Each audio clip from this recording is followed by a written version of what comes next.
Hi everybody, just before we start the Weekender, I thought I'd pop up and let you know that Blood and Plunder Week starts Monday, June 19th here on beastsofwar.com, and we will have, during the week, 3 mega bundles up for grabs.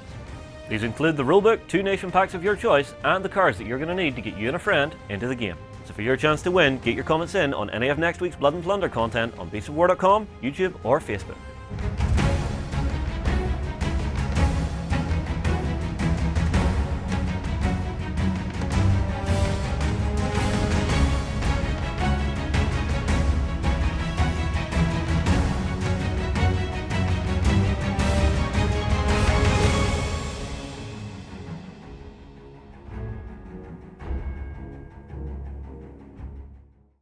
This episode is supported by Battlefoam.com.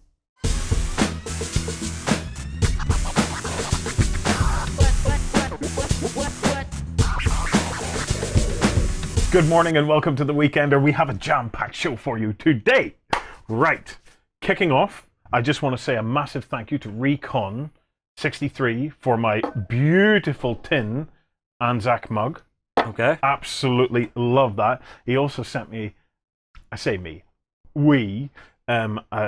tea. It's called, is it called Billy Tea? And it's Billy Campfire Tea.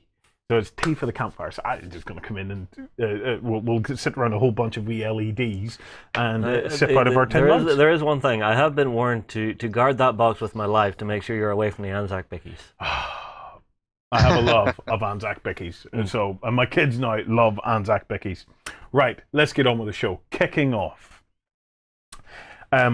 Our final boot camp, certainly for this year, probably for some time, is now being announced. It's the Wolsung Bootcamp. So if you're not familiar with Wolsung, it's a beautiful, beautiful steampunk skirmish game.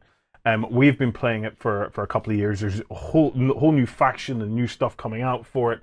To celebrate that, we're going to have the creators here on the 15th of September. And we're running a boot camp / hobby camp where you can come along and just immerse yourself in Wolsung. You know the score by now. We have tickets available. We have limited tickets available this time though. And for your ticket price, you will get all of your accommodation for the Friday night and the Saturday night. Mm-hmm. You'll get your food for the Friday evening, the all day Saturday and Sunday. And you're going to get a huge welcome pack. Before we jump into that, there is one thing to note. If you need to arrive a day early or leave a day late, you can add that to your ticket to get a little extra accommodation for yourself. Yes, if you need accommodation for the Thursday night, or even before that, or the Sunday night, or even later than that, there is options in the little shopping cart where you can pick those and add those extra nights accommodation in. The bundle. The bundle. Ooh. Okay. So each of you will be receiving. I'll rattle through it and we'll show you some of the stuff while we're at it. So you're each going to get 2 starter sets. One, the Elven Yard, which is a brand not new, out yet. Not out one. It's going to be brand new at that point. And one is your choice from the 11 starters that currently exist within the world of Wolsung.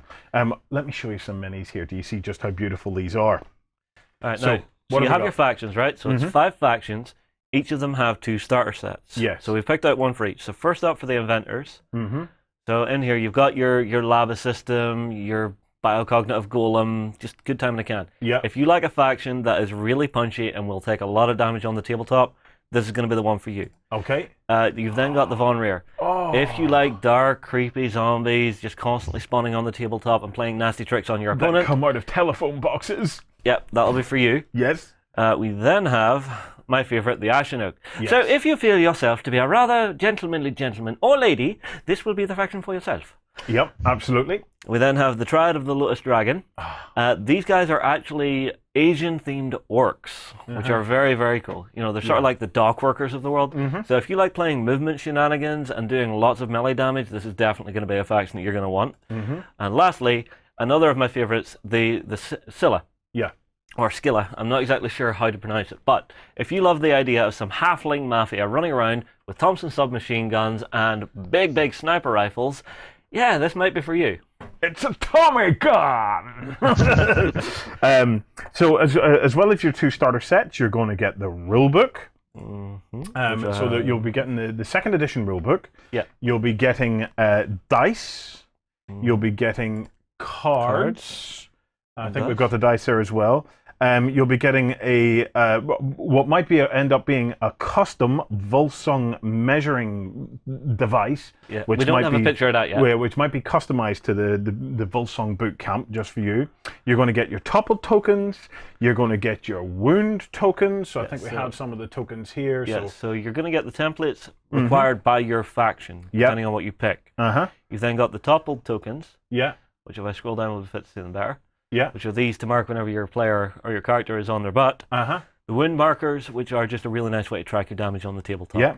You're going to get a market kit, which is Fisher Golemic or a Spice Market for bags, including the Venrir. It's just these are really cool resin pieces that you can that actually come with rules and stuff for them. Honestly, out of everything you're getting in here, that is some of the most versatile terrain I have ever seen produced. It's just some of the best stuff you can get. Do we have? I don't have it up. I don't have it up. We'll try and cut in a picture of it so as you can see it. You're also going to get some terrain. You're each going to get a shanty town.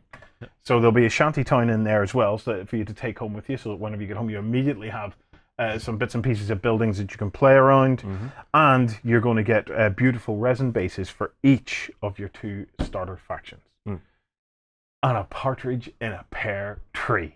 It's a massive bundle of stuff, and as is usual, that bundle of stuff, when you tot it up, comes to pretty much your entire ticket price. So you're getting all of your accommodation, you're getting all of your food, for free. And you're getting to head to the pub with the team, which is always a good time. So you'll if be you here ever with want us. to bend the ear of the creator of Wolsung, this might be the one. Yes, we will be joined by the creator and rules writer of Wolsung.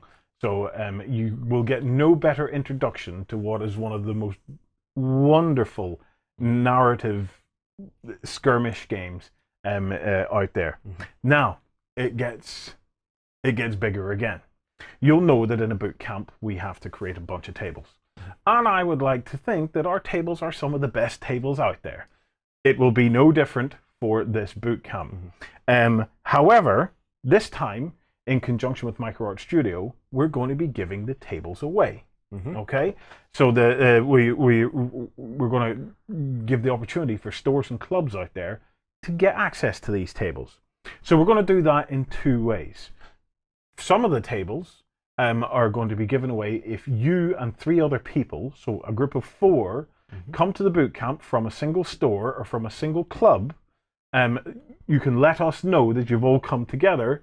Once the boot camp's over, one of the gaming tables is going to be on its way to you, with a solemn pledge that you will then use it to show other people how to play Wolsung, because you've spent the entire weekend doing it. And if you've never seen a Wolsung table before, it is a very highly populated table that you're going to be getting away from that, because you have all the buildings, all the walkways, and the incidental stuff. Well, if you have a quick look, actually, on the website, they do the full table kits.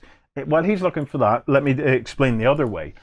Some of the rest of the tables are going to be available for stores, maybe clubs, to then kind of throw their name into the hat for whenever the thing's over.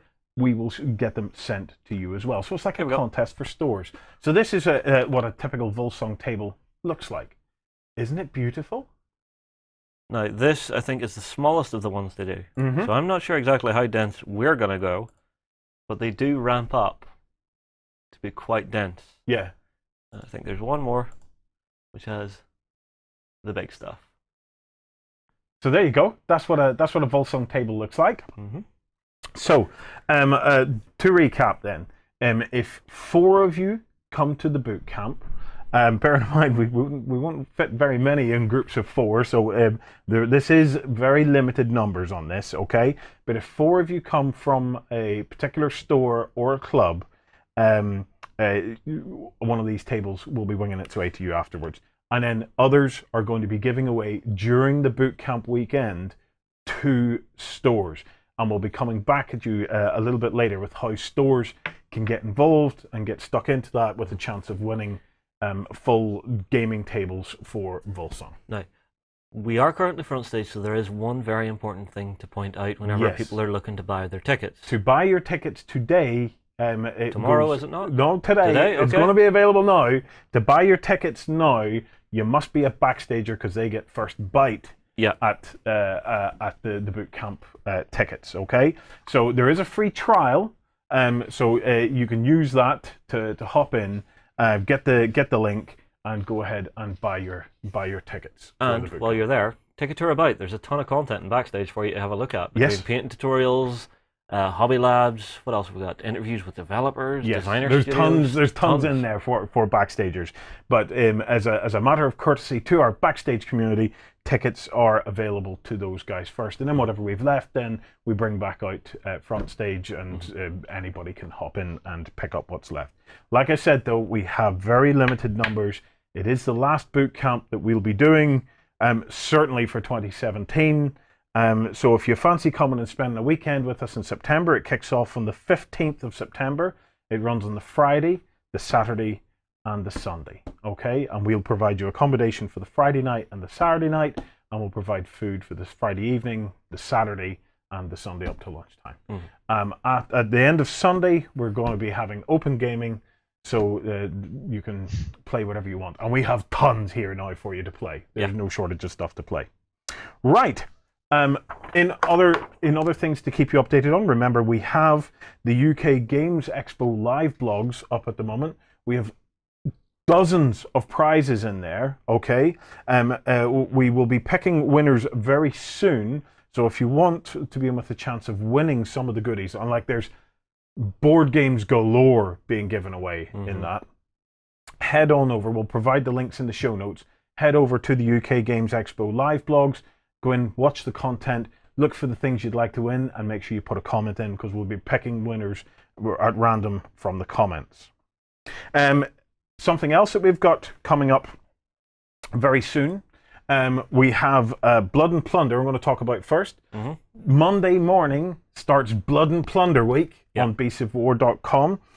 We're going to be spending the week looking at one of the most incredible games we have seen in 2017. It's a Kickstarted pirate game that is just beautiful. And it's coming back to Kickstarter very, very shortly for No Peace Beyond the Line is what it's called. This is a game I've had a ton of fun with, because I got to spend an entire week with the guys. They flew all the way from Miami to spend a week gaming with us, and we got some really great content in the can. So we have games on the basics of how to play. We have teaching you how to fight from ships going onto land, ships onto ships. We have faction chats for everybody in the world, even chatting about some of the famous faces from that era, which is really, really cool. Fantastic one to look at, and a really great game system to play. It's super. It is absolutely super. So we will have prizes next week related to that. So be sure to come across to beastsofwar.com, spend a week with us, and just really, it's worth checking this game out just to see how beautiful it is. And the mechanics of it are startling. Really, really good. Lovely, deep game. And then finally, Ben, we're going to have Mel the Terrain Tutor on the site. Yeah, so Mel, the terrain tutor that you might have known, he came along to the Rune Wars Bootcamp and some of the hobby weekend, I suppose it would have been. Yeah. He's actually going to be running a plog over a series of weeks about building something a little bit different. He's going to be building the Fabled Realms map that you might have seen from the guys at Foreground. So he's going to be taking this absolutely amazing map that they've put hours and months and years into, and he's going to be transforming it into a really fantastic 3D looking landscape for you to check out. So it'll be really interesting to see how this all comes together. Going to be loads of techniques on show as well. As I say, this is going to be running over a number of different weeks, so you'll see videos and galleries and stuff popping up over, I think it's around 4 weeks worth of content. So just check it out and see what you think of this one. Some really good stuff coming up. Absolutely. So Mel is going to have his own dedicated live blog here on Beasts of War, where you'll be able to go in and check on his progress as it comes up, and we'll keep shunting it to the top every time he has something new or fresh to show in there. Right. We talked a little about Firelock. I think it's time to get those guys on the show. Well, it's me and Mike. We got to sit down and actually have a chat about the upcoming Kickstarter, about what they're wanting to do with it and where they're wanting to take the world of Blood and Plunder. So it does kick off next week, so keep your eyes peeled. If it's a game that you start to like during watching the themed week, you know, give a jump into the Kickstarter and actually see if there's a faction you want to lay your hands on. Absolutely. Right. We'll be back right after we tell you about some hubs. Fame and fortune awaits in Blood and Plunder. Set sail in the golden age of piracy and claim the riches of the Caribbean at beastsofwar.com. Twisted aliens and demented cultists battle across the devastating science fiction world of Dark Age. Muster your forces and learn to survive at beastsofwar.com. Hi everybody, I am back with Mike from Firelock Games, and, well, Mike, we've had you across from Miami doing a ton of filming with us, but we know you have a Kickstarter coming soon. That's right. Now, I couldn't let you get away without going a little bit more in-depth, because I'm hoping this should go out just a little bit before the Kickstarter launches, so let's get some people excited. What else is coming in the Kickstarter that you really, really want to let people know about? All right, so let's talk about the book. I think we touched on it before, kind of talked about a little bit of what's going to be in it, but I'd like to get some of the stuff that I'm personally excited to get in there. So the book itself, the theme is going to be No Peace Beyond the Line. Mm-hmm. It's Blood and Plunder, No Peace Beyond the Line. So No Peace Beyond the Line was a term that you hear, and it's basically talking about a lot of people who are into history are probably going to be like, which line was it? The Treaty of Tordesillas, or something. So there's several lines that were put in place. Yeah. But really, all it means is that even if there was peace in Europe, according to Spain, in the New World there was no peace, because that's all Spanish land. If you're there, you're trespassing, and we're coming after you. Yeah, right. Yeah, makes sense to me. So that's the theme. We're gonna use that to really expand the timeline. So we're gonna go from we're gonna basically cover the entirety of the 17th century in one form or another, and we're gonna have this is going to be kind of like our army book, right? So all the factions that are in the current rule book are going to be in there, and they're going to be expanded with all the new options and all the different choices you're going to have with the new units that are coming into the book. And you're going to get a bunch of new factions and new nationalities and new things like that we talked about a little bit before. Now, with you saying you're going to cover the entire range of the history, are we expecting to see a lot of changes to the technology that's going to be around during this era, or was there much advancement made? Not so much. Most of the more advanced stuff is kind of already present in our game. But I would like to throw in some stuff for older tech. So maybe some options for, you can kind of maybe do some modeling on your English militia, give them some matchlock muskets instead of flintlocks and stuff like that. If you really want to go really early, like Jamestown early. So we're looking to have some stuff like that. So now, none of this is set in stone, of course. It's all subject to change as we go into it. We're a little early in this filming before we get there, so we'll see what we can get done. But that's the ambition. Now, here's some stuff that's definitely going to be in there. So what we're definitely going to have is one of the things I'm most excited about, and we've started to try out a little bit, is rules for larger battles. So the way this is going to work, and I'll give you a little preview, is that basically you build multiple armies. Right, so you build a faction list like you would normally. So let's say I'm going to take, let's say I want to play English. I'm going to have English Buccaneers. So I'm going to I can build multiple factions of English Buccaneers, each with their own commander. And what this lets you do is that each group is activated by a single card. Right. So instead of a card activating a unit, it's activating an entire army. So you've got several armies on the table. So we're going to call them companies, right? Yeah. So you've got several companies down there, and each one is activated by a card. So all the units in that company, whatever training level they have, that card is going to give them those actions and stuff. So it's going to let you really expand the game. If you're just a collector and you've got tons of models, or you just really want to play bigger games, it's going to let you do that. So. Okay, important question then. So within the companies, say I have a mix of inexperienced, trained, and veteran guys. Right.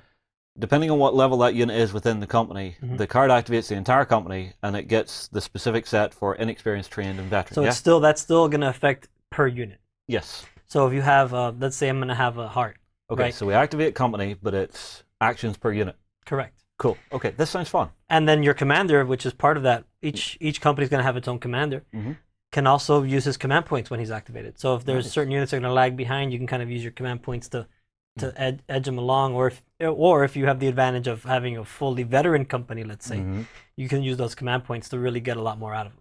Yeah, now this sounds good to me, because the way the system is designed at the minute, it works really, really well with the number of units we're laying out on the table. Right. Whenever we're going for bigger games, this sounds as if it's keeping the activations contained enough that the whole thing's not just going to drag out and take ages. Exactly. It's going to keep it at a nice, fast pace of a game. It sounds really good. Right, and importantly, you don't have to have like 20 cards in your hand in order to have a ton of units. Yeah.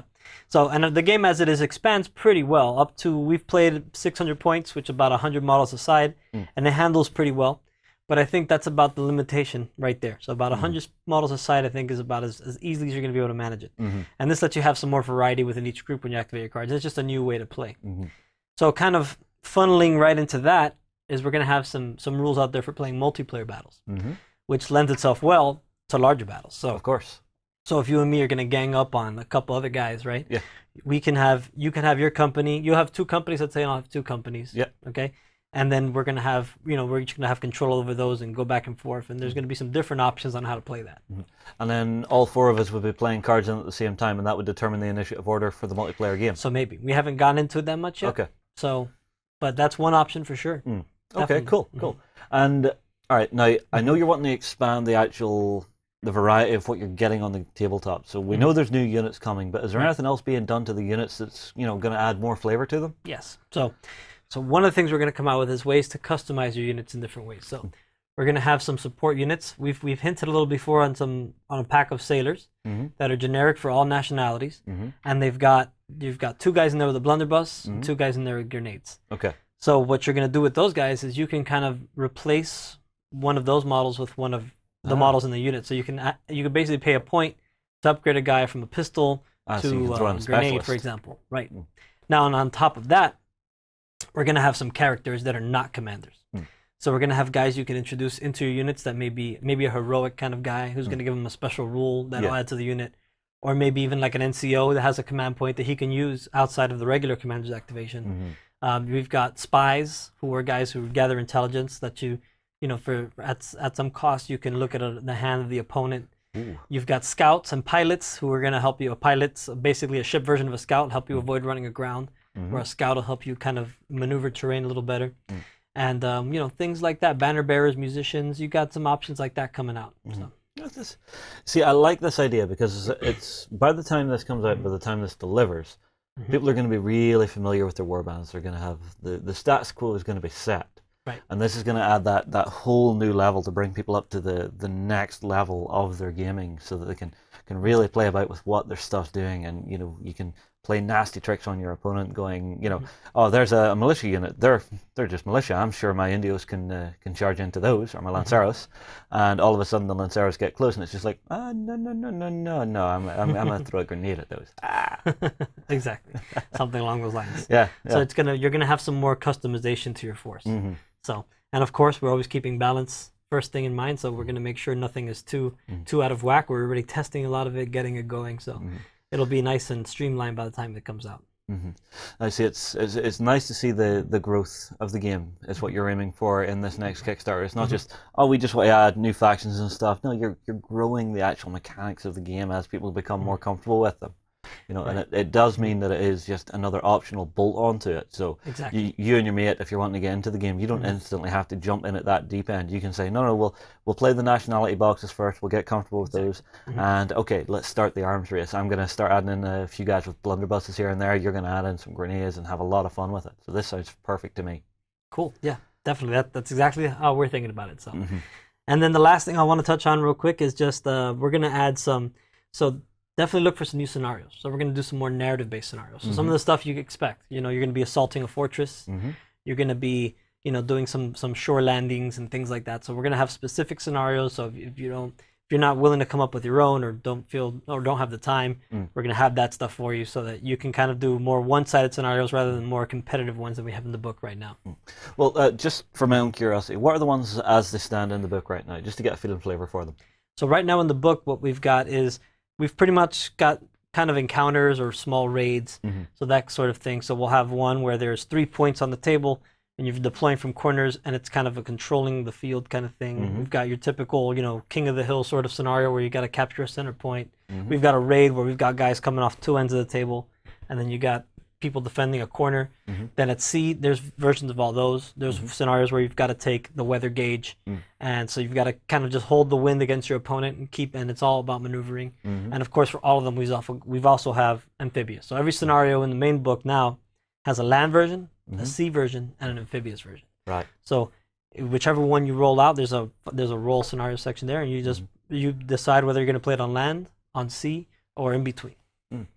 It sounds fantastic, and it's going to be cool to see just how those changes to the actual scenarios and stuff actually change the way people play the games and build their tables. Because this is something I've really learned from you guys, is the way you build your table really, really determines the kind of games you want to play on the table. Right. So if you're playing just standard land battles, you guys can line up, you can go nuts with all the scenarios in there.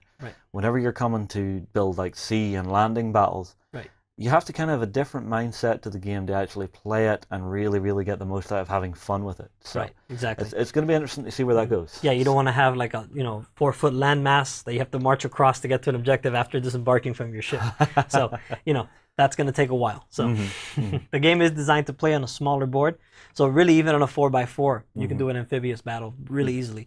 So you've got enough room to move your ship around, land guys ashore, and go have a good battle in a decent amount of time. So. Well, it's interesting stuff. I'm really looking forward to see what some of the new sculpts and stuff look for during the Kickstarter. So it's one I will be keeping an eye on, and one that everybody out there should definitely be keeping an eye on as well.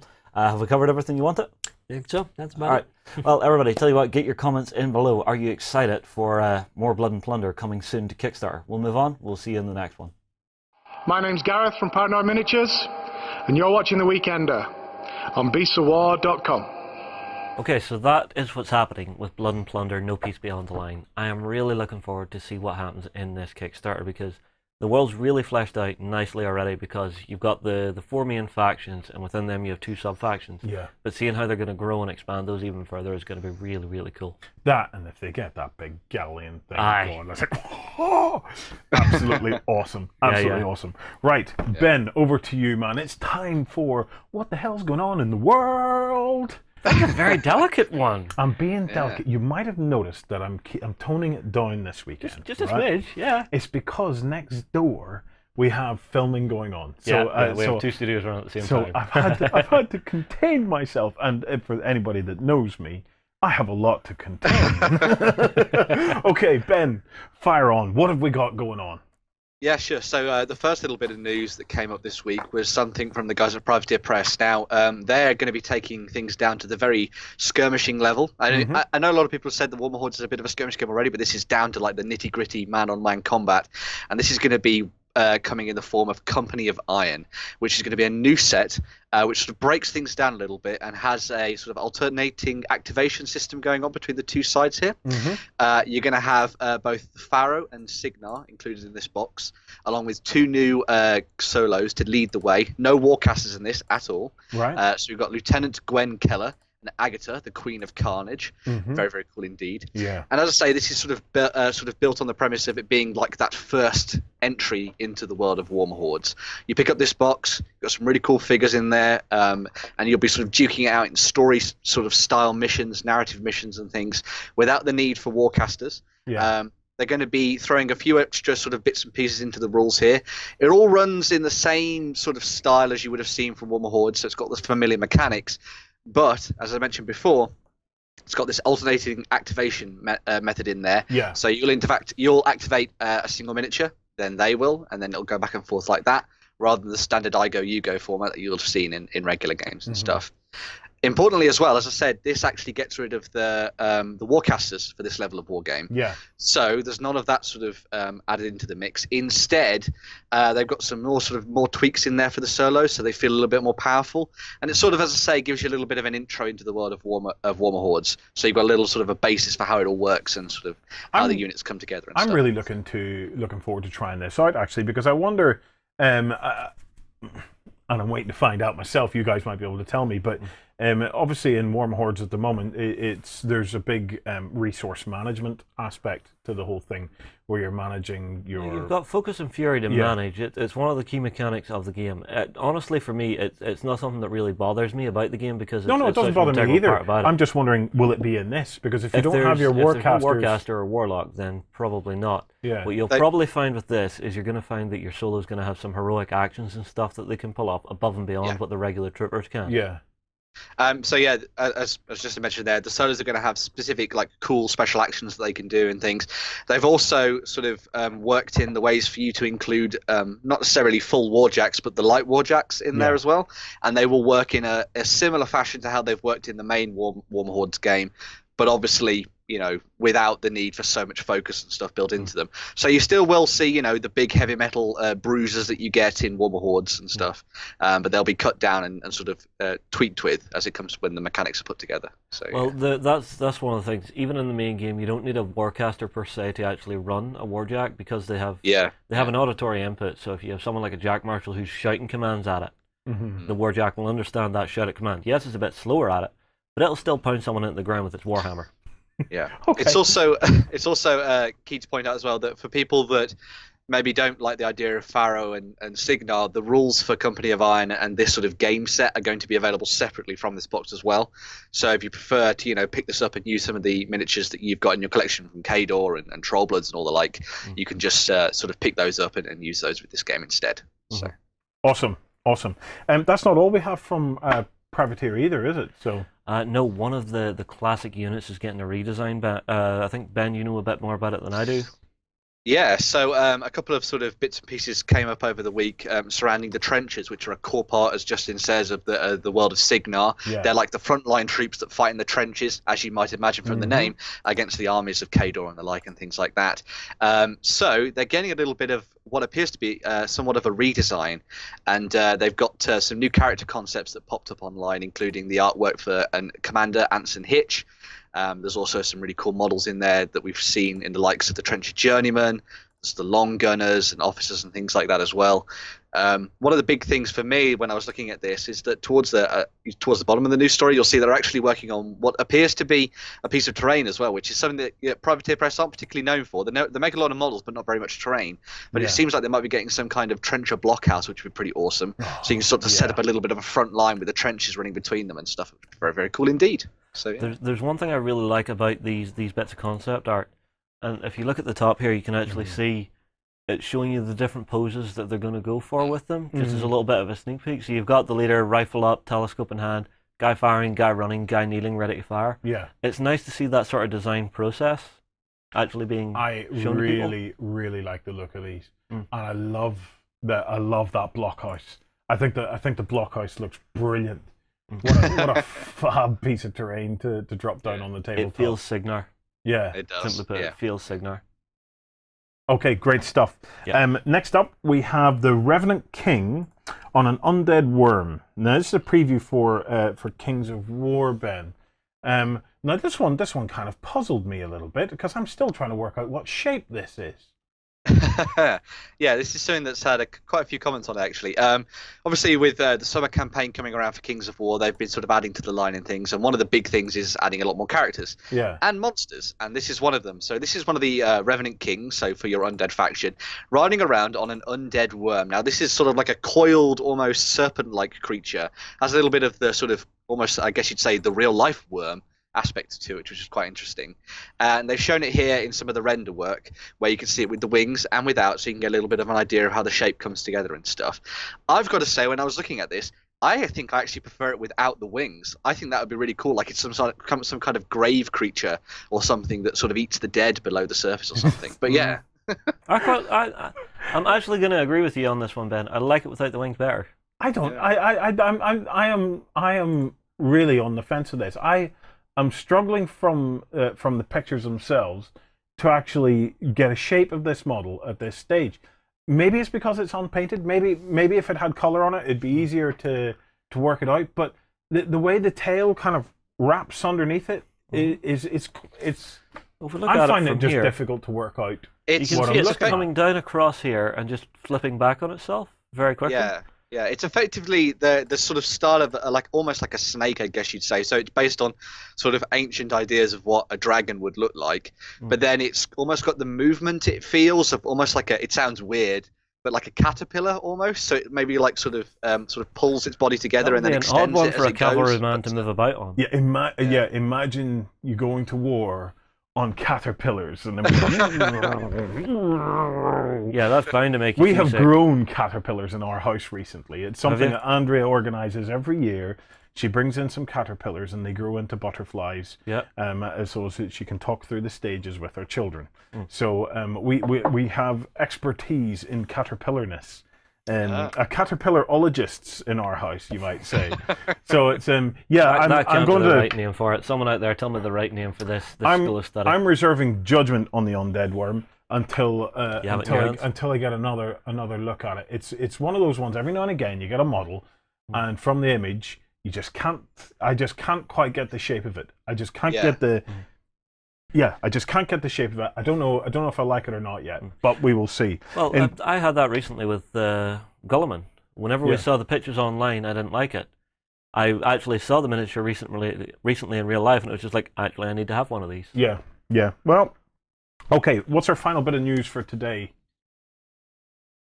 So the final bit of news is going to the world of historical, and this is some more updates for what's coming for the world of Flames of War 4th edition. They actually have 2 aircraft packs that are going to be coming out, so you can get your dive bombing on and your, taking out the enemy armor and stuff. So there's the JU 87 Stuka dive bomber flight. Yep. So yeah, and that's a little bit of a mouthful. And then also the Hurricane tank busting flight as well. Yes. It was actually quite interesting reading up a little bit about the Hurricanes in this, and they were known colloquially by the troops as the flying can openers because their guns were quite expert at ripping the tops off tanks and filling them with holes and stuff. So yeah, very, very cool indeed.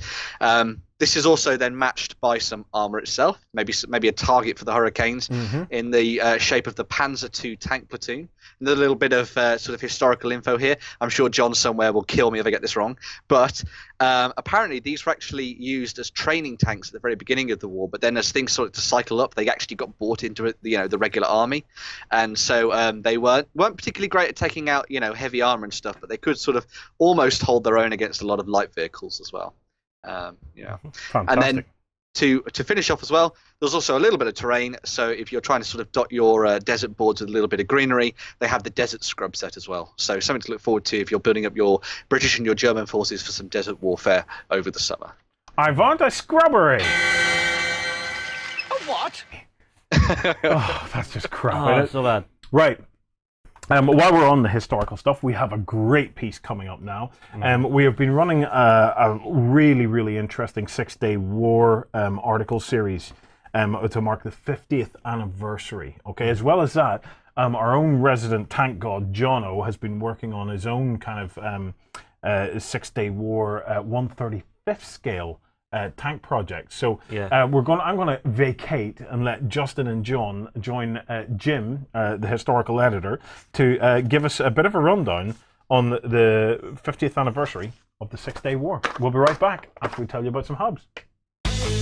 Humanity has been driven from Earth, but now it's time to take it back.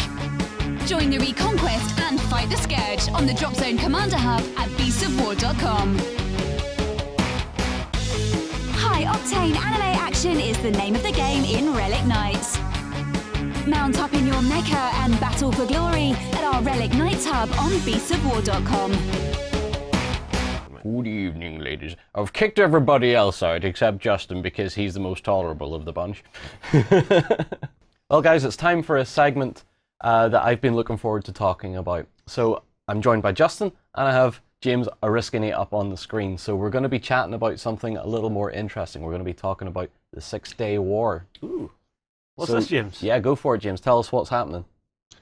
Okay, well, we've started a new article series on Beasts of War to commemorate the 50th anniversary of the 6-day war, like John was saying. This is in early June 1967. It's a war fought between Israel on one side and Egypt, Jordan, and Syria on the other. It's one of the more famous of the Arab-Israeli wars. There's, depending on how you count, up to 6 total wars in general. This is probably one of the more famous ones. It's covered in a whole portfolio of war games, probably most famously on Beasts of War, the Fate of a Nation supplement that Battlefront came out with for Flames of War a little while ago. It's just a 3-part series. The first couple are already out. And we're trying to focus, obviously, on the military and the wargaming aspects of the 6-day war and try and stay out of the politics of the Arab-Israeli-Palestinian conflict. We can't do that entirely because, obviously, that's how the war gets started, which determines how the armies are deployed and what the different goals and objectives are for the factions that are involved. So we have to at least, brush over it a little bit. But obviously, we're just trying to stick with the wargaming and the military aspects of the 6-day war. Well, the first question has to be then, what were the key moments of the 6-day war? Now, it's only, I assume it is a 6-day war. Pretty much. Yeah. Right, so what are the key moments in the 6 days? It's a 6-day series of wars. Oh, series of wars. Yeah. No single part of the 6-day war actually lasts 6 days, which makes it even more amazing. Okay, but Okay, so we have 6 days of wars, okay? Right. What are the key moments in there? Can we get a brief outline of the general events that happened, James? Well, yeah, if we're not going to get into like how the war gets started or whatever, Israel is being threatened by at least 2 of its neighbors. That's especially Egypt. Egypt's the big one. Especially Egypt and Syria. And then as the war gets started, Jordan kind of gets pulled into it more or less against their will. But as Israel's getting threatened, the way Israel's army is set up and the way Israel's nation is set up, they're not able to fight long wars or to get attacked first. They have to mobilize all their reserves because they're such a tiny country. They have to mobilize all their reserves and attack first. So, again, I'm not going to get into the politics about whether or not they were right to attack first or whatever, but long story short, Israel launches what's probably one of the biggest, or at least the most successful preemptive strikes in military history. And that's probably, you're asking for the key moments. The key moment is that those first couple hours of the war, where Israel launches Operation Focus. This is a mass airstrike against first the Egyptian, then the Syrian, and then the Jordanian air forces in about between 8 a.m. and 11 a.m. on 5th June 1967, and they pretty much destroy these 3 air forces, one after another, in an amazing series of airstrikes. And that really gives the Israeli Defense Forces, the IDF, control of the skies for the rest of the war. And once they have that, then the rest of the war, unfolds from there with the Israelis in complete control of the skies. And was there any big key moments that led up to that decision on the preemptive strike? Because that's not something any military does just at the drop of a hat. Yeah, it's a huge political. From what I know, I'm a bit naive on the 6 Day War, to be honest. Yom Kippur is the one I always know, which is later in the 70s. Yep. But I know that there was a lot of political back and forth and a lot of confusion and should we do it, should we not? And in Israel, it was if very we go much through that it as well. really quickly, a lot of it gets started when there's a bit of a false flag. Operation Soviet Intelligence kind of feeds Syria a false report that Israel is about to just outright invade Syria. The Syrians kind of buy into it at first. The Syrians and the Egyptians have a big alliance at the time. So once the president of Egypt, he's really the key player in this. He's Gamal Abdel Nasser, gets gets wind of this. He sees it as his mission or as his duty to kind of come to Syria's aid. Nasser kind of saw himself as like this leader of what he hoped would be like this pan-Arab nation, or at least a coalition, with himself as, leader, of course, because, and yeah, it gets really complicated. I don't want to take up the whole interview with a lot of this, but Nasser moves 7 divisions, about 100,000 troops into the Sinai after he demands that UN peacekeeping troops get pulled out of the Sinai. He lines up his whole army along the Israeli border, along the Negev desert, right here. And once that gets started, Israel is really starting to get pushed into a corner. The idea that Israel was going to get invaded and pushed into the sea is nonsense. Israeli military knew that at the time. They let that perception go forward a little bit. They even encouraged it a little bit because they knew that they had to strike first. And they had to push Prime Minister Eshkol, I hope I'm pronouncing that right, into this decision, which he really didn't want to make. All credit to Eshkol. He didn't want a war, but once Israel gets pushed into a corner, their geostrategic situation, such as it is, they're constantly outnumbered, they're constantly surrounded, and they can't have like this standing army that just, okay, you join the army, you train, you go to a military, and you're gone for 2 or 3 years. They can't do that because their economy would just collapse. Their army can only exist for a couple of days or a couple of weeks at a time. Pretty much, when a crisis comes up, everybody in Israel joins the military, and they're all reservists. They all get called up. They all, gather their weapons. They report to their units, and for a while, there almost isn't a state of Israel. Israel almost transforms entirely into a military. You can't do that for very long. So if you're going to have a war, and if you're Israel and you're going to have a war, you have to know when it's going to start. You have to determine when it's going to start. and you have to. It has to start on your terms, and the only way Israel can really do that is to strike first. Mm-hmm. Yeah, and it's something that the Israelis really perfected over, from the formation of Israel right up to Yom Kippur and all the other smaller conflicts, before and after. And the Israeli military, hats off to them, because they're able to mobilize their reserve forces. I think within 24 hours they'll have enough, and within 48 hours they'll have everybody. It'll be done. Basically, mobilization will be done probably within about 48 hours, and that's a lot of stuff to organize and get moving. But as James says, because the country is surrounded on all sides by countries that don't necessarily want them there, it's the only way they can actually survive is to make sure, hey, if we get attacked, we need to be able to do this amount of stuff, this amount of prep within this amount of time. Yeah.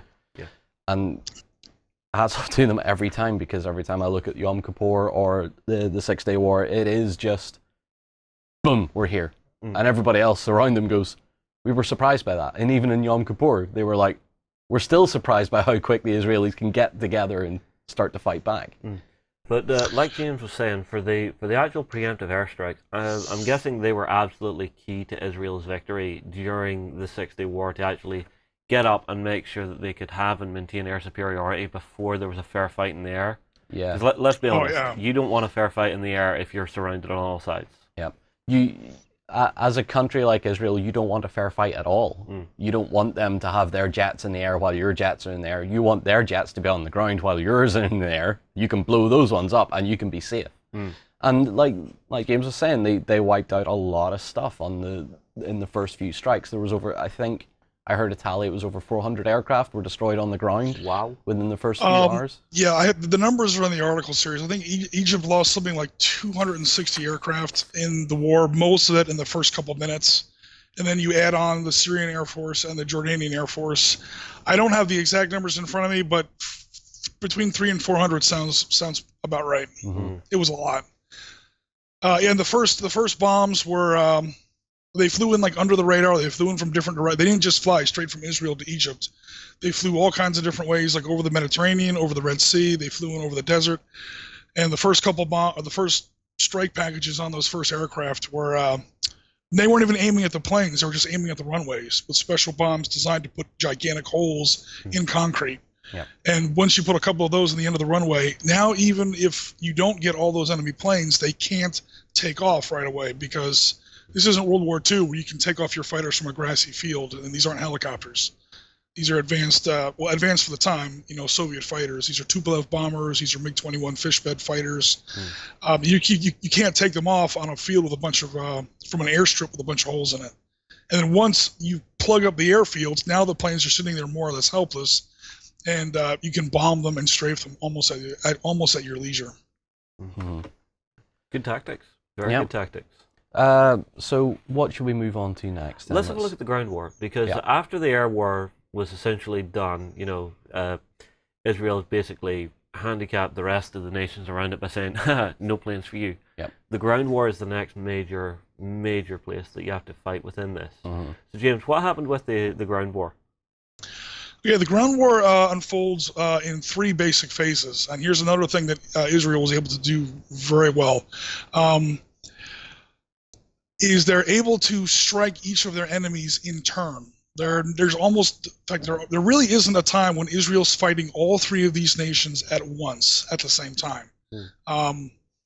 If you read Sun Tzu, he'll, in the Art of War, his basic ideas are, there's no such thing as strengths and weaknesses. There are only conditions which are either properly applied or improperly applied, and that's what determines whether or not it's a strength or a weakness.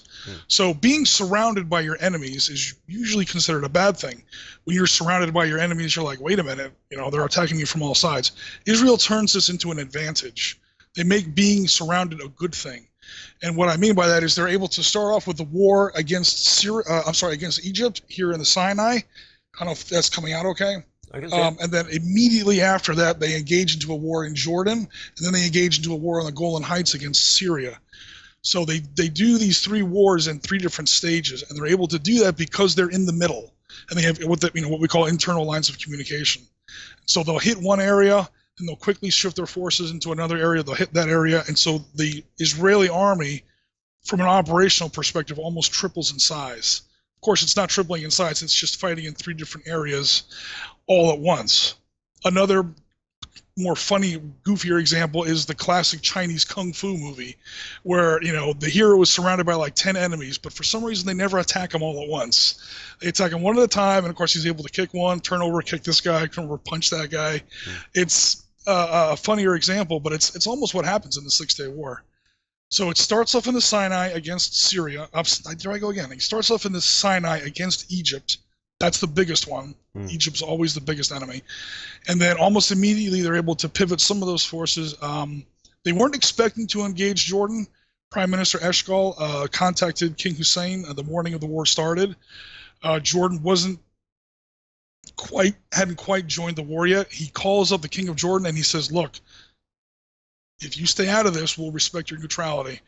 And there's a whole bunch of, murky political stories and espionage stories about whether or not Jordan was really going to join the war. They kind of get pushed into it by 11 a.m. They're in the war. Okay, now Israel starts bombing their air force, and now there's a ground war against Jordan. And once the Sinai against Egypt and the West Bank and Jerusalem against Jordan are wrapped up, they finally get into a war against the Syrians in the Golan Heights. So those are the 3 basic stages of the ground war. Right, and here's the question then. Whenever Israel attacks Egypt, why does Syria not know that Israel is attacking Egypt right now? Was there no lines of communication up there? Well, they knew. They knew. They just didn't do anything.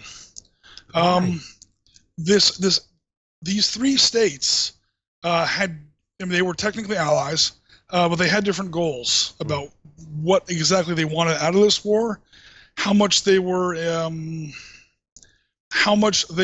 willing to invest in the war, and the risks involved. We can say straight out, I might get some comments on this, but Jordan did not want to be in that war. So they dragged their feet absolutely as much as possible.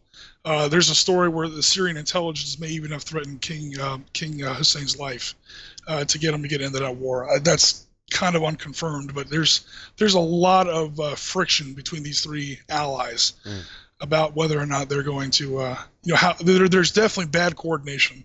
And this is how Israel is able to engage each one in turn. Mm-hmm. Okay.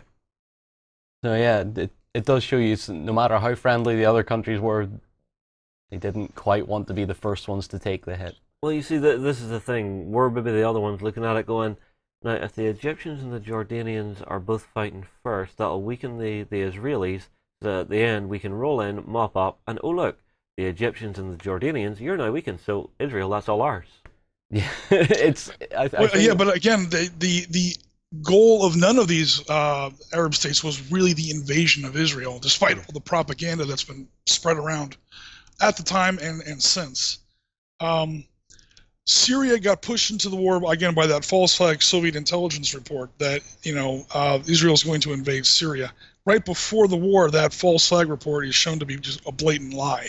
So now Syria doesn't really want to be in the war. They don't really have a reason to be in the war anymore, but they've already signed deals with Egypt. So now when Egypt jumps in, Syria's kind of dragged in. When the war first gets started, when that preemptive strike that we were talking about first gets started, now this is confirmed. Jordan calls Syria on the phone. There's literally a phone call between King Hussein and Gabriel al-Nasser, and he says, so how's the war going? And Nasser's like, oh, it's going great. They tried to attack our airfields. We shot down all their planes. The Israeli Air Force is destroyed. We're now launching our own aircraft. We're going to start bombing the Israeli army. Some of our commandos are already in the Negev desert. We'll meet you in Jerusalem by the end of the day. He just flat out lies to him, about how the war is going. It's the complete opposite. The Israelis are absolutely stomping all over the Egyptians. He flat out lies to them in order to get them in the war. So there's a lot of mistrust. They have different goals. None of them really trusted Nasser very much because, again, the whole point of Nasser leaning this hard on Israel in the first place is Nasser wants to be the leader of this pan-Arab coalition. And maybe some of the other countries don't want to join his coalition, or they say, yeah, I'll be part of your coalition, but maybe I want to be in charge. So there's a lot of friction between these allies. Okay, cool. Can we stop talking politics and yes, map references? And I actually really enjoyed that. Yeah, but I mean, That's one part of the documentaries. I mean, I've watched one or two from the time period that I Yeah. really enjoy. Is whenever they're actually, they've got the maps out and they're talking about where the forces were deployed, who was doing what, why people were doing this, that, the other. Yeah. I like that stuff. Like we said at the beginning, you have to go into it just a little because it explains, like it answers military and wargaming questions, like Justin was just asking. Like, okay, if Israel's forces are all engaged in the south, what the hell is Syria doing? Yeah. You have to explain at least a little bit. Yep, true. Yeah, you need the basic understanding. All right. Well, what's the next part then, John, that you'd like to hear about then? Seeing as you're wanting to go off the politics. Well, I would imagine that anyone watching, and I'm sure James has already figured out that what I want to talk about is the equipment, and what separated the Israeli army in terms of technology on the ground to what separated everybody else that was fighting. Because so you want to talk about tanks? Yes. Okay. We're talking. That's all you have to say. Tanks. But what I want to start off with saying is that the 6-Day War was like a huge melting pot of stuff that was left over from the Second World War, that stuff that the Israelis had bought, literally scrap yards worth of stuff. Really? Bolted it all together and went, that'll do. In the meantime, you have the Egyptians that are supported by Russia at the time. You have the Syrians that I think were roughly in the same sort of camp as that. Yep. But at the same time, they were getting hand-me-downs off the Russians, so it was Su-100s, it was T-34-85s. Oh, so we were still just seeing the last remnants of World War II rolling out for the last hurrah? Yeah, there was a smattering of, it was IS-3s and stuff as well in there, James. Yep. But what was starting to happen was that some of these countries that were attacking Israel did have the next generation. Right. And they had what I have in front of me here, which is unfortunately not in Syrian colors or anything like that. And I'm trying to figure out, is it camera 3 or 4 I'm going to? 3 you're going to. I'm going to go to 3. There it is. So this was the first generation or the next generation of tank, and this is the Russian-built T-55. It has the log. It has the log on the back and everything, yeah. So this was the best the Israelis were coming up against, more or less. I have a T-62 sat here as well, but I'm not too sure it was quite correct. And I know they were using them in the Yom Kippur War against the Israelis. But the T-55 is a class tank, and I adore it. It's if I get to own a real one, I'll be very happy with my life. So nice looking vehicle. It has the right shape. It's got good sloped armor in the front. They learned a lot from their experiences in the Second World War when the Russians were designing and putting this thing together. What gun did it have? A 100mm. Okay. And from what I can tell from the stats and stuff I've seen, it had an effective range of about 2,200 meters. Okay. So about a mile-ish. Okay. Just over a mile and a half. So decent range, but they were mass-produced. This was the most mass-produced tank of all time. Right. You're looking in the region of 90 to 97, something like that, 97,000 of these things that were built. They went everywhere. They served everywhere with every army that would buy them. So this was a bread and butter tank for the world. Yep. You still seen these things in action in the recent conflicts in Syria as well. They were still they're definitely still using them. Yeah, still trundling about with bits hanging off of them and rust everywhere, but it still works. Well, it's Russian engineering. That just does not break. Yep. Let's be honest, does not break. So let's consider that as the best that they were best facing. Of the era. So okay. Not bad for its time, cheap and cheerful, plenty of them. Yeah. The Israelis had this little beauty next. So okay, it's a Sherman. It's kind of a Sherman. It's a super Sherman. It's a mutated Sherman. What the hell have they done to its gun? This is cool. I'm going to get a close up of this because what the Israelis did was when they were starting to build up their own defense forces and stuff like that, they had bits and bobs lying about in scrap yards, and they were buying scrap and bits and pieces off other countries that were basically getting shot of Shermans. I think the French probably did. I think they probably bought a load of stuff off the French. I was going to say, most of the Shermans that you find in Israeli service are actually third hand. Yeah. To talk about how, further, how far down the supply chain these Israelis had to go to get their first divisions of armor. Of course, the Americans built them, so that's first hand, and then they're given to the Free French during World War II, and the Free French use them. And in World War II, and then after that, almost immediately after the war, the French start developing the AMX-13, which is also a major tank in Israeli service in the 6-Day War.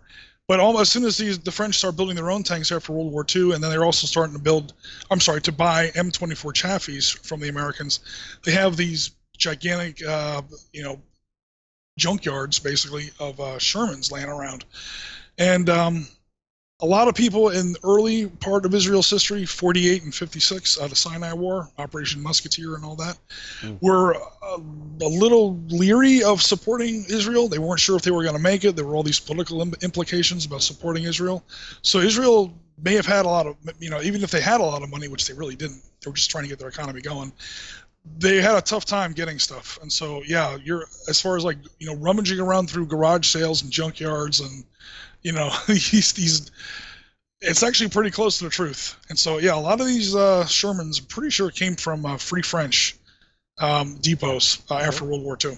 But it didn't just stop with buying the Shermans in. Yeah. The Israelis have this adept attitude towards modifying and upgrading and making something that really shouldn't be effective far more effective. Right. The first thing they did was they dumped the engines out of the Shermans. They got rid of anything that ran on petrol. They just went, nope, get rid of that. That's useless. Pure diesel then. They went with diesels. So they had twin Detroit diesels. They probably bought off the French as well, because I think the French eventually shifted over to diesel engines too. Then they had a look at the turret, and they thought, well, a standard Sherman turret is a little pokey. Yeah. So what they decided to do was, well, a tank is based off the gun it carries. Right. The Israelis need a really big gun. Yeah, I'm seeing a really big gun. And you can imagine, back in the Second World War, the 17-pounder, that's a big gun to fit into such a small turret. Yeah. So, of course, they cut the back out of it, moved the radio back to give you a bit more room in the turret. Yeah. The Israelis realized that they needed either a 90mm or a 105. And I believe the one I have in front of me is the 105. I can't remember. It's tough to... I'm looking at the picture you guys sent me. It's easy to tell. Does it have this gigantic, looks like a sci-fi plasma projector, kind of a muzzle brake on the front? Yeah, it's got a huge muzzle brake on the front. That's going to be the French 105mm. Yeah.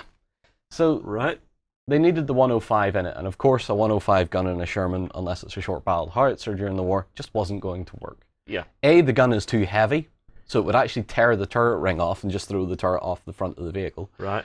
So what they needed to do was chop the back of the turret off completely. So if the model was a better quality one, you'd actually have a weld line down here where they just cut the back of the bustle off, replaced it with this, which is mostly counterweight. Right. So it's practically just a big solid lump of metal with a bit of room for radio sets and stuff. Right. That then allowed them to cut the front of the turret off, make this extender with all the gun mounting bearing runs and stuff like that, and then put this 105 onto it. Right. So it became a mutant tank. But it's a junkyard dog. It's a junkyard dog, but it worked so good. You have a tank that has been given a new lease of life, and I always say, the Israelis made the Sherman the tank it should have been all along. But it still had that main Sherman hull, though. Did they up-armor that at all? Not particularly. Yes. They did wet stowage, didn't they? They did wet stowage, and I'm pretty sure that's one of the big reasons they had to put in those new engines you were talking about, was all this extra weight. The game values in Avalon Hill's Arab-Israeli Wars that I'm using does direct conversions from World War II to Arab-Israeli Wars, and they do give it higher armor values. I don't know if it's as high as like the American Sherman jumbos that you read about in the later part of World War II, but it has some extra armor. It's got the engines that you were talking about. Obviously, got the new turret and the gun.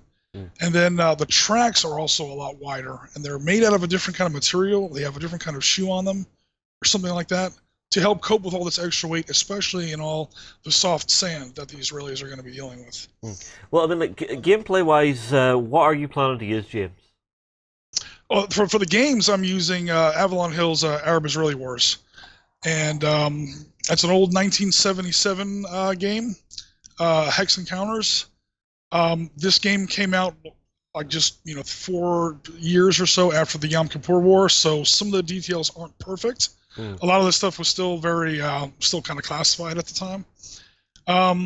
There's other games, of course, that people can check out. Another game I researched for this article series was Israel's Sword by Avalanche Press. Some of the battles that get more infantry based in the cities, that's going to be in the Gaza Strip. That's the Battle of Rafah, the Battle of Khan Yunis, of course, the battle for the Old City in Israel, where they get to the Western Wall. That's would probably be better handled in some modern infantry-based games like Force on Force. We've also been having some discussion in the forums about updating bolt action to an Arab-Israeli war, kind of a setting. And then, of course, the elephant in the room is, Fate of a Nation by Flames of War. Yeah. Of course. So, yep, those are definitely some of the options. There's a lot of options, but those are some of the more obvious ones that players can use.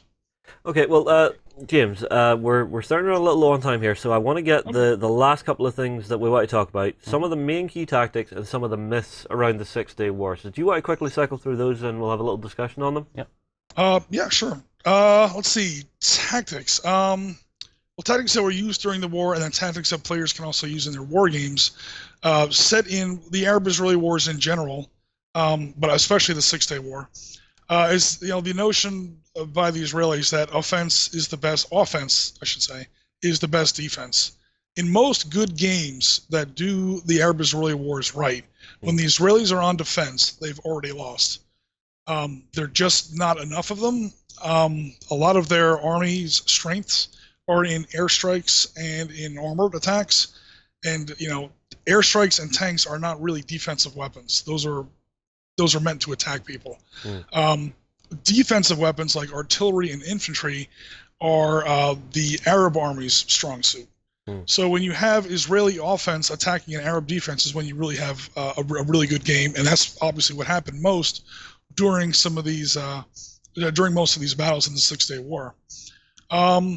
Like John was saying earlier about the upgrades, you have World War II tanks, an army basically of World War II tanks, 3 armies of World War II tanks. The Israelis with all their American and French stuff, both over from World War II. You have the Syrians and Egyptians with all their Soviet stuff, and you have the Jordanians, which are about as British as you can get. We see the Battle of Jenin in the West Bank, where they have Centurion 3s, 17-pounders, and 25-pounders from World War II. The only thing not British in their army are the names of the officers. And what happens here is the Israelis upgrade their stuff, and they upgrade their stuff, and upgrade their stuff again, whereas the Arabs have their T-34-85s. They paint out the red star on the side, and that's really it. And that's one reason that you see such a one-sided result in some of these tank battles. Obviously, Israel cleans the board. In case we haven't actually covered that, Israel cleans the board in all 3 of these miniature wars that they had, and obviously defeated all their enemies. Cool. The Arabs are very good in defense. There's massed infantry and artillery. They have lots of tanks, but they don't really use them very well. The Israelis always fought. They made it a policy to fight with their tank commanders unbuttoned. Standing up out of the hatch looking around with binoculars as opposed to completely buttoning up. That is estimated to double the effectiveness of the tank. The Arabs also start playing around with guided weapons and rockets. You start looking at RPGs. They don't really get into the AT-3 Sagar yet. That comes out at Black Monday during the Yom Kippur War, when the Israeli Defense Force almost loses its entire tank force in one day. That's just starting here in 67. It's not really in full force. As far as myths go, like I was saying, Israel isn't really a besieged nation being attacked on all sides by superior Arab forces. Israel may have been getting backed into a corner. The Arabs, especially the Egyptians, were being very, very belligerent and very aggressive. They sealed off the Straits of Tiran down here, which sealed off half of their maritime access, and they were overflying Israeli cities with warplanes, and they were definitely, acting very aggressive. But Israel did hit first in all their wars, except Yom Kippur. Israel hits first. And Israeli air power. A lot of times we always talk about Israeli air power, and does that really belong on the tabletop? I don't think it belongs on the tabletop as much as some people think it does. People associate the Israeli Defense Forces with the Israeli Air Force and the big airstrikes, and so they naturally want to put on a bunch of air power on the board. I don't think air power was that big of a factor on the kind of battles that you see on the tabletop. They're busy destroying enemies' air power and then the infrastructure, interdicting the lines of supply and retreat. Are they really on the front lines bombing Egyptian tanks? There are some cases where that's true, but it's just, you don't overdo it if you're a wargamer setting something up. And this just needs to be said, and it also applies to the wargaming, is that the Arab armies, despite the results of the Six-Day War, they're not a pushover. They really aren't. You read accounts from Israeli veterans in the Six-Day War. Some of Avigdor Kahalani's, John might have some of his books. The guy who wrote Heights of Courage for the Valley of Tears in Yom Kippur. He's a lieutenant colonel commanding a battalion in that war, but before that he was a captain commanding a company of Pattons, M48A2 Pattons, in the Sinai. And some of the stories he tells about fighting the Egyptians were really tough. When they're on the defense, they're definitely tough. Some of the Israeli units took ungodly casualties. Read about the Golani Brigade if you ever want to look at what happens when the Arabs can actually stand up and fight. And but the Israelis just had better generals. They were attacking first. They had control of the air. They had guys like Ariel Sharon. They had guys like Israel Tal. He's the guy who will go on later in life to design the Merkava, the chariot main battle tank. On the flip side, you have guys like Egyptian Field Marshal Amr, who or Amr, if I'm saying that right, who basically has a nervous breakdown in the middle of the campaign. And then when he comes out of that, he just sends out this message: everybody retreat, every man for himself, for the Egyptian army in the Sinai. Well, the Israelis have owned the sky. Their ground units have cut all the roads. You have no organization to your retreat. And so now you've got 100,000 men engaged against a mobile enemy, and now they suddenly get this every man for himself retreat order. The Egyptians basically have to turn 100,000 men around and walk across 120 miles of the Sinai Desert in June. Not a lot of them made it. Like Napoleon, the Egyptian army is destroyed in the retreat, not really in the battle. So just make sure that if you play an Arab-Israeli war-based war game, that you make that you give the Arab armies, especially the Egyptians, that you give them their due. And if you need any proof of that, look at 1973. Yeah, that's a very, very different story. The Israelis get humbled big time. The Egyptians learned their lessons from 67. They rebuild a new army along completely new lines. And they come back with a vengeance. Fantastic. Well, James, thank you very much for taking the time to chat to us today, mate. Absolutely, guys, thank you. Get your comments in below. Are you looking forward to doing some Arab-Israeli sort of wars on the go in the Six-Day War? What systems are you going to be playing? What miniatures are you going to be running? And which sides are you going to be taking? We'll move on here. See you in a bit. The new Flames of War 4th edition brings you the battles of World War II in epic 15mm scale. Go to beastsofwar.com to get the latest in news, tactics, and tutorials. Greek mythology rages to life in mythic battles pantheon. Become a god and command heroes and monsters in a battle for Olympus at beastsofwar.com. There are things that I sort of broad brush whenever I'm learning about history, and hearing about even the little bit of the way the politics worked during that era, I found really interesting, because you have that moment of Egypt going in after getting airstriked, calling up Syria and blindly lying to them, saying, "No, everything's going great. We'll have this wrapped up soon. Join us now. Help us. Oh God." Yeah. As I've often said, for me, the thing I've loved most about historical gaming has been the geopolitics. It's just understanding. It's all very well we play. They've went to war. I'm just really interested a lot of the time in why they went to war, and I find it utterly fascinating. Right, we've reached that part of the show. It's time to unleash what Kickstarters might be worth you checking out. Ben, we're going to kick off. We're kicking off with one that kicked off and then stopped, and now is re-kicked off again. Yeah, so the first one is from Pulposaurus Entertainment, and also now in conjunction with Reaper Miniatures, and this is Conan Rise of Monsters. Also known as Crom. Now this is a quick and easy get right stuck into it battle game, because it comes with pre-painted miniatures straight out of the box, which is pretty awesome indeed. You'll be able to check these out as you go through the Kickstarter page and stuff. And it sees you playing as King Conan, and also Thothamon himself, the evil necromancer, battling it out with their two armies. There's even a woolly mammoth in there as well for you, Justin, which is pretty awesome. It's armored. So yeah, it is armored. Yeah, It a is an proper armored woolly mammoth. Mhm. Justin, I think you've just wet yourself. I think. Let's see. Can we get to actual the minis? So these are coming pre-painted, Ben. Yes, so these are pre-painted, so they come completely, straight, easy to use straight out of the box. All you've got to do is read through the very, very quick and easy rule set, which has got a really nice sort of mechanical flow to it. It's all based off these really cool custom dice, which you roll that have very simple and easy to understand rules on them and things. Yeah. And then what you can do is you can sort of add a little bit more sort of dynamics into the game by using specific cards as well. So each of these dice will have swords on them. Swords mean hits, shields mean defense, and in some cases swords mean defense as well. Then you also have special symbols on the dice which will activate certain abilities for individual units. And then to influence things as well, you have a hand of cards which are called fate cards. These will then be used to modify your dice pools, engage in particular activities, maybe to wipe out certain units on the tabletop or activate them out of turn and things like that. And so yeah, very, very simple, very, very easy to play, can get up and set to go within basically minutes of opening the box, which is pretty fantastic. Well, let's talk a bit about the miniatures, right? Because we're at the point now where we can see the concept art, the sculpt, and then is this the proposed painting level that we're likely to see? This is the actual standard of painting that you'll get when you open the box. You are joking me. No, I'm not joking. This is from a production copy of the game.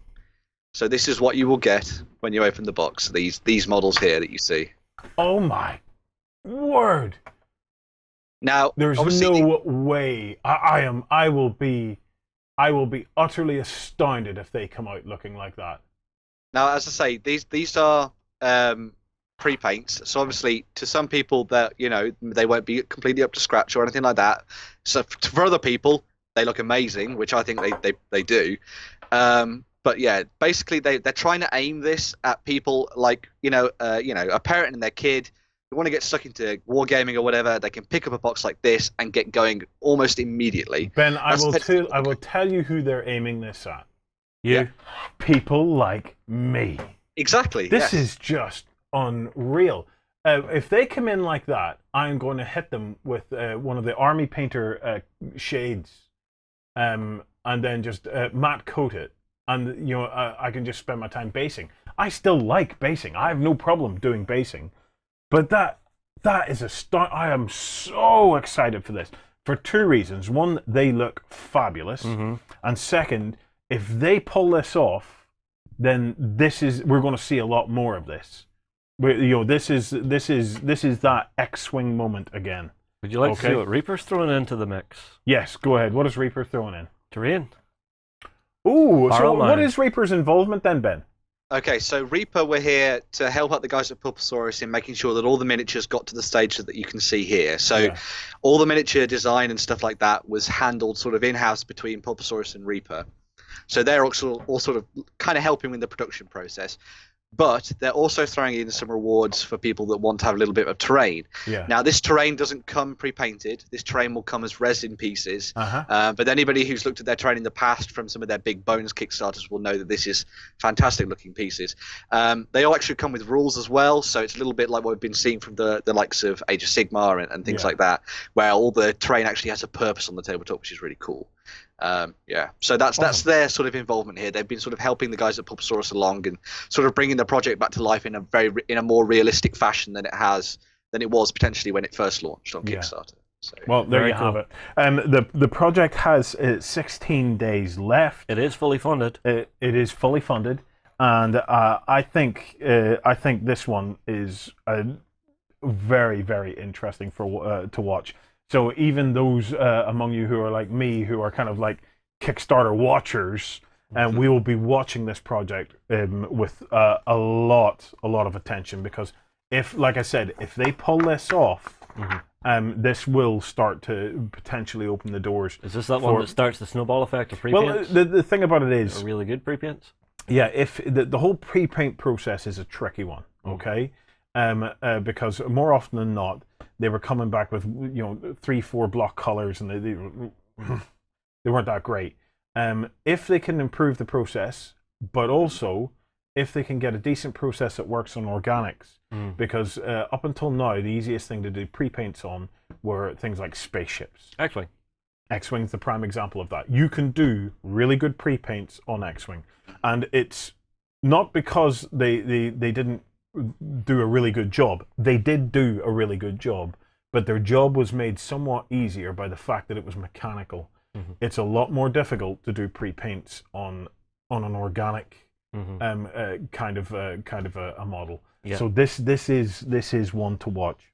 In another round of in another Kickstarter that's equally trying new ground and taking risks, we have the Universal Miniatures Battles by Baron Creations. Now, Justin, you had a chance to chat with these guys. Yeah, I did. So I got a sit-down chat over Skype about exactly what they're trying to do here. Yeah. And from what I can gather, what is the worst thing that happens to you at a club? Say you're at a very big club. What's the worst thing that can happen to you? Well, some big guy comes in and punches me in the. Right, yeah. Not being able to get games on. Oh yes. That is the worst thing that can happen. Let's say I was playing something sci-fi, you were playing something fantasy. Yes. It's kind of never the twain shall meet, right? Correct. Yeah.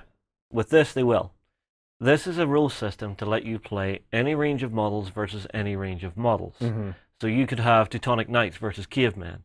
Romans versus, space-like gladiators of some sort. Yeah. So it basically lets you take from any single range, stat up the models, and actually start playing those battles together. So you get what I'm saying? It's a rule set to bring all miniatures together and let everybody at the club play a single game system. The other way, it's quite clever. Well, the other way to look at this is, it's not the first attempt, I would imagine, at a universal rule set or a universal game engine, and I'm sure it's the kind of thing that we'll see. That yes, I can hear what you're saying. You can have any models versus any models, but for me, the potential of something like this is slightly different, right? If as a club you adopted something like this, okay. I wouldn't be one to go having Spartans versus Space Marines, but what it would allow us to do would be to pick any theme or any genre we'd like, and we already know a core rule set that will work with it. Yeah. So if we managed to get a hold of miniatures for Battlestar Galactica, right? Okay. We already have adopted as a club a universal rule set that we can just come together and play it. If somebody managed to pick up a couple of armies for anything Cold War or something like that, we're not having to sit down as a club and learn another rule set. As a club, we already have a universal rule set that we all already know. Yeah. We're just tuning it, which I imagine is in the rule set, to allow us to do it. So the good thing as well is the rule set works from 10 mil up through 28 mil. Yeah, so it crosses the scales, it crosses the genres. But the trick with these is adoption, right? There's a real chicken and an egg situation for game engines, and I a few years back thought this is going to be the future. A universal game engine that you could basically use across any genre. Surely that makes perfect sense. The ability that one rule set and that rule set has enough flexibility within it that you can then just say, oh, I'm going to try this or I'm going to try that. Yeah. But obviously, the longer we've been in the business, the more we see the nature of it. I can see how difficult a challenge that the likes of Barong and everybody else has ahead of them. Because as gamers, we buy models. We buy models first and foremost. We can all sit back, right, and say, "Oh, it's about the game. It's about the game. It's about the game." But very few of us in the miniatures gaming side of things will ever go any step further into exploring a game if the models or whatever haven't appealed to us already. The days of that are kind of in the past a little bit, because previously, long before the golden era that we're in at the moment, you take it back maybe another 20 years, everybody was playing basically their historicals, and you had some people playing the 40k and things like that. And back then was maybe a slightly different era where they would have looked for different rule sets, because they were looking for different experiences of the same era, of the same period and stuff.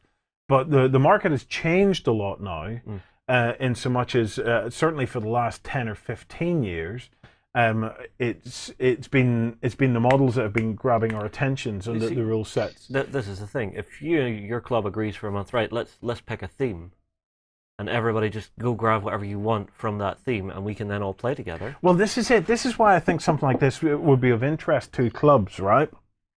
Because I think something like this will find its interest level primarily in clubs, large and small, and groups of friends that get together. Because it's like it's a bit like the D20 system from D&D. Do you remember, Ben, when Wizards kind of unlocked the D20 system and allowed it to be licensed out, and then all these other RPG experiences were based in and around that system? Well, it's interesting because there's the game called Open Combat, which came out last year, I think it was. That adopted a similar strategy when it was looking towards the idea of skirmish gaming, where you could effectively skirmish from any historical period or any fantasy world that you could, and you just basically satted up the models that you wanted. There was mechanics built in there to make sure that it was all fair and even and stuff, but it meant that you could effectively use any models from any of your collections, and this effectively then takes that and translate it into a mass battle format. And from what I've read because I think you can download and look through the basic rules for this anyway online through their Kickstarter and just check it out and stuff. But it has they're available for free. If you go to the very top of the Kickstarter, Justin, it was the first thing that I had noticed. Scroll down a little bit. Yeah, basic rules here, and free decks for regiments and characters. So you can. Well, let me bring that up for you. So you can go in and immediately check this out. So it's. But yeah, I think as I was saying, the ability to just stat up whatever you have in your collection, give it a go, means that it could be, as you say, very useful for clubs and stuff. I could see this being great for people that have got these vast collections that want to start playing with these models again, rather than just letting them gather dust and stuff. So anybody that's out there with huge, massive, ranked up armies of historical forces and things, this could be pretty cool for it. It seems very interesting and easy to learn as well. So I need to dive back in a little bit and find out a bit more about it. But it could be good. It could be good. Yeah. But one of the things that I would say, almost working as potentially a little bit of a devil's advocate on this, is that when it comes to systems like this, is that extra bit of effort sometimes something that people don't want? I know that there'll potentially be, ways for you to, have a quick look at what a Roman centurion unit or whatever would be. But if it comes to all this statting up of units and things, maybe that's an extra step too far for some people. Because I know a lot of people would like a really simple and easy rule set that you can dive straight into, and it has all these rules and these stats already done for them, so they could basically say, right, this is my Roman stuff, boom, boom, boom, boom, let's go. So it'll be an interesting balancing act to see whether or not that takes too much time. Where a project like this gets interesting is whenever they crowdsource that, and all of that kind of information is already sitting available centrally at the Universal Miniature Battles website, for example. Yeah. So it's one of the things that I think would then bring back a lot more of the community aspect of things. So you have, as you say, people statting up what they think a cool Roman legion would be like, and then that's available for everybody to get their hands on and play around with and stuff. So this is why I think that this is so worth a look for clubs out there. As individuals, you're going. I can understand you maybe looking at it and wondering, well, there's nobody around me that plays, and it might be a trickier one. They've got some great. They've got some great pledge packages in there. So they have, where you get like heaps and heaps of miniatures. Oh yeah, I believe they've partnered up with Fireforge, is it? Yeah, but and that might be another reason why a club might want to go in, is because they can get full medieval armies so like a 28mm medieval set. Like if you scroll up a bit there, Justin, a couple of those sets have nearly 700 miniatures in them. Look at that Norman army. Well, look at the Anglo-Saxons. Yeah, that's pushing 500-600 miniatures. Yeah, maybe? no, they're 6 mil. Okay, so that's Bacchus. So if you're in the market for armies anyway, this might be a great way to hop into it. But just to distill this down, my point about clubs. One of the things that I think can really allow a club to flourish is flexibility in the games that they play. Okay, and it's never easy. Like, we know this because the number of games that we have to play, it nearly drives you mad sometimes because you get rule cross-fertilization, we call it. Oh, I've crossed the streams a few times from playing games at the club. So imagine adopting something like that as a club and saying, look, yeah, all these other games are going to be played, but as a club member, we're all going to commit to the one universal rule set that means that whatever takes our fancy at some point, all of us as club members will be able to get together and have a game of it. And we're not all having to rely, like even ourselves. You look at what we do within the little Beasts of War club. So the guys have had huge Viking battles. Yep. And they've tried at least 2 rule sets to do that. We're doing Napoleonics.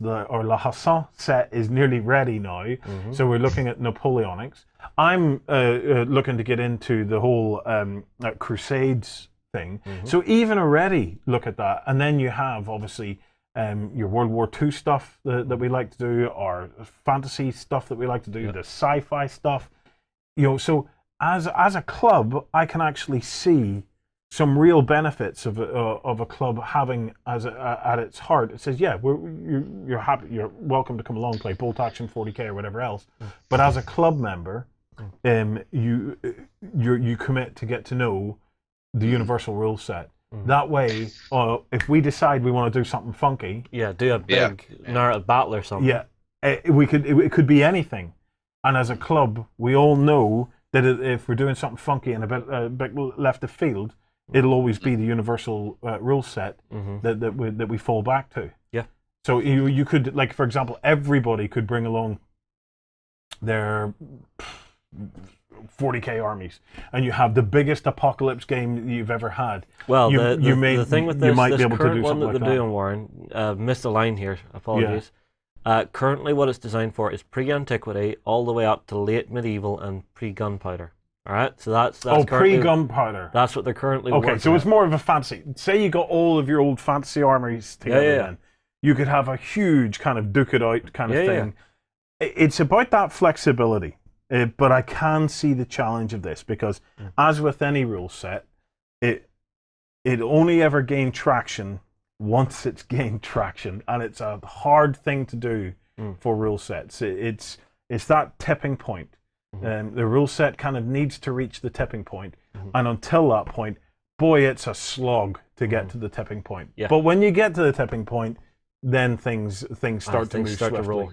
So it's like it's that old saying: it takes a long time to become an overnight success. Yeah, what was it you told me when we first started out 5 years to become an overnight success on the internet? Well, there you go.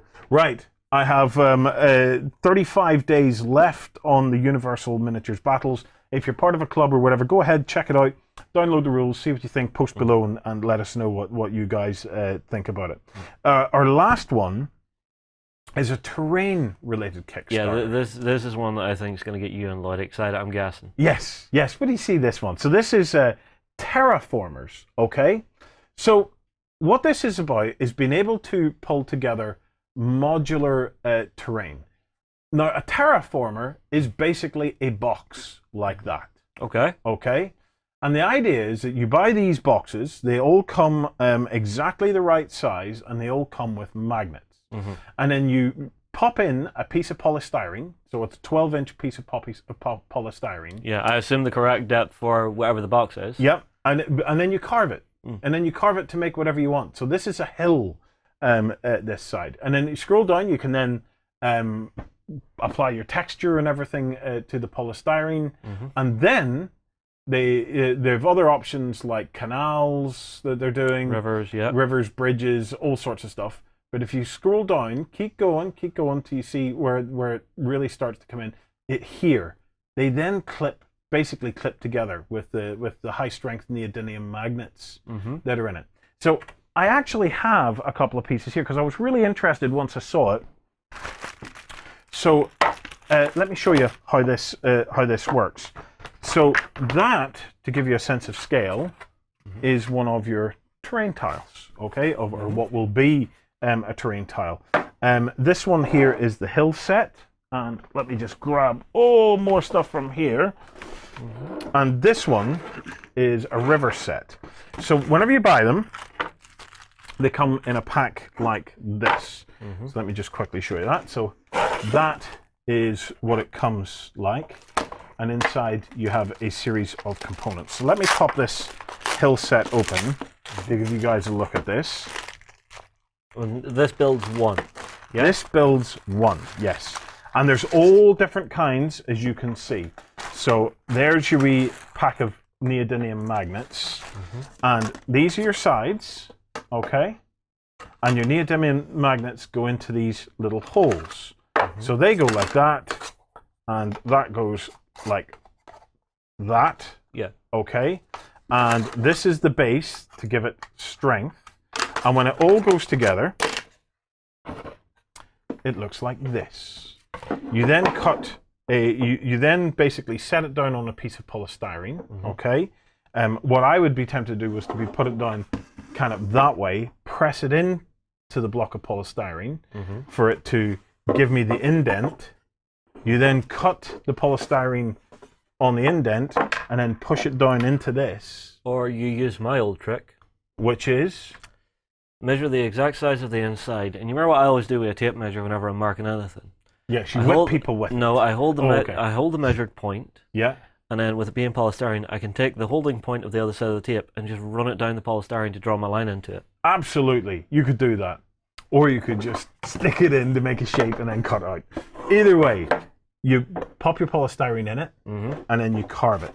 Now, what I like about this is me and Lloyd went to Warhammer World recently.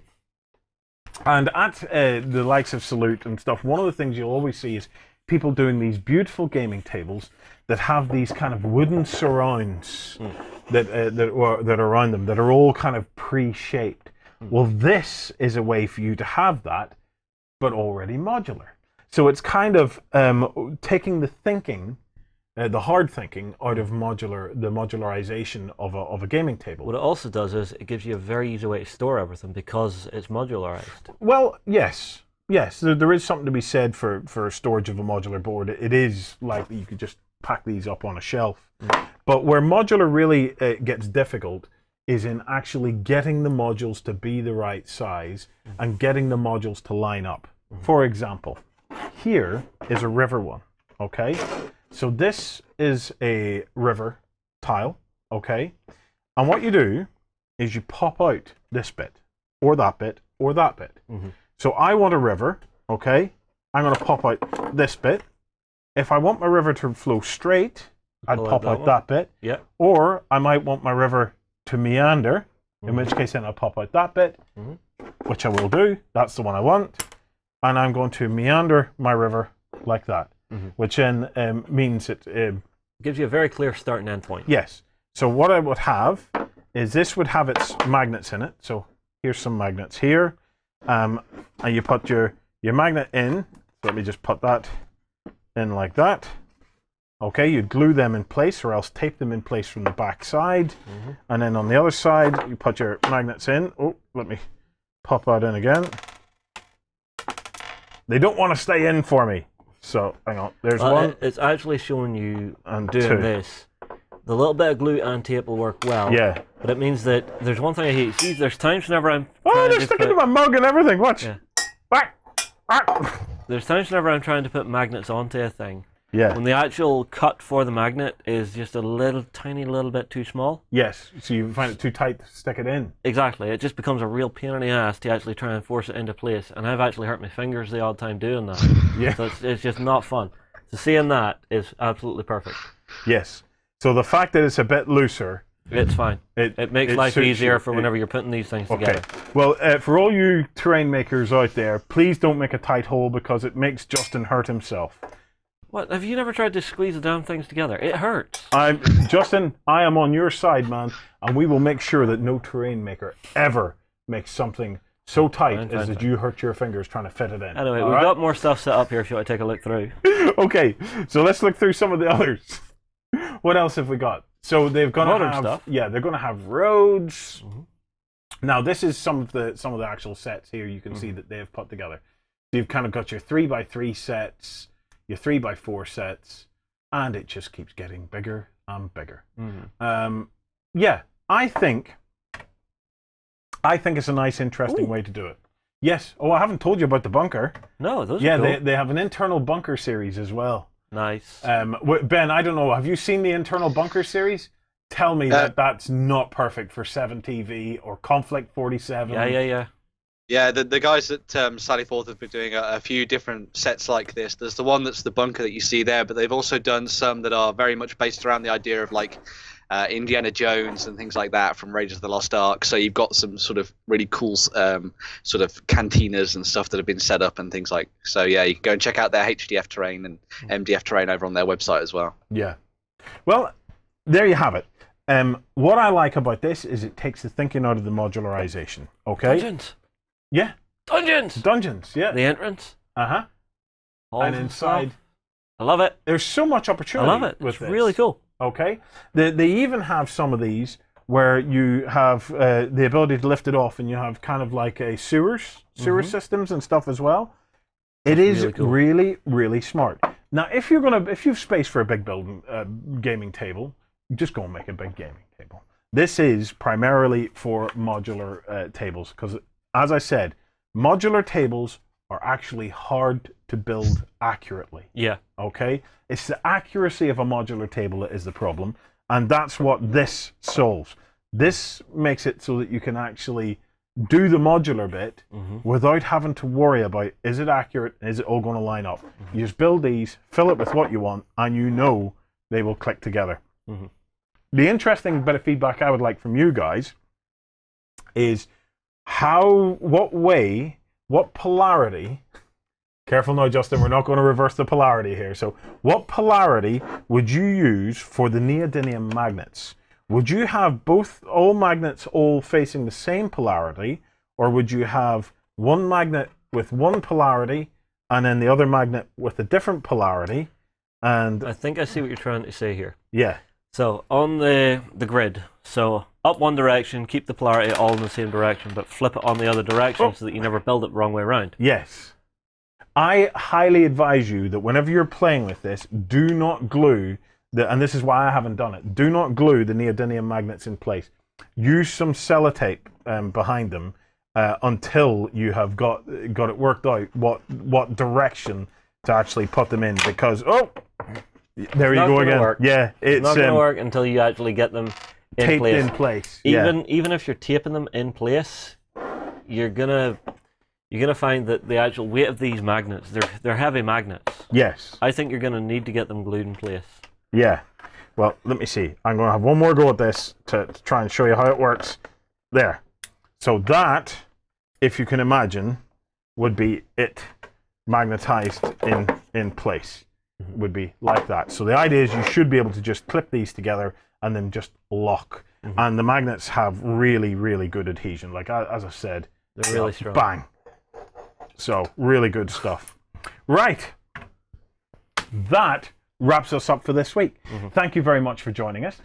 Tomorrow we are back with the XLBS version of the show. We have something quite special for Backstagers tomorrow, because we are Starship captains and crew tomorrow. We have a playthrough of a Starship Bridge Simulator where myself, Dawn, Justin, and 3 other red shirts got together and went flying around Uranus, and it was incredible. So yeah, basically just keep an eye on the ship's navigator. Yes.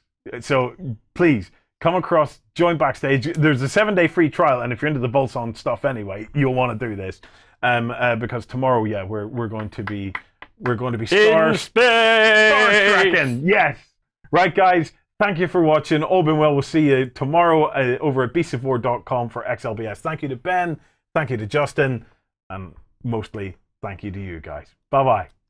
Go ahead and check out our other content on screen now, and be sure to check out beastsofwar.com for the latest gaming news and gaming Let's Plays. And while you're at it, why not hit subscribe and remember to ding our dong. Go on, you know you want to click it. Go on.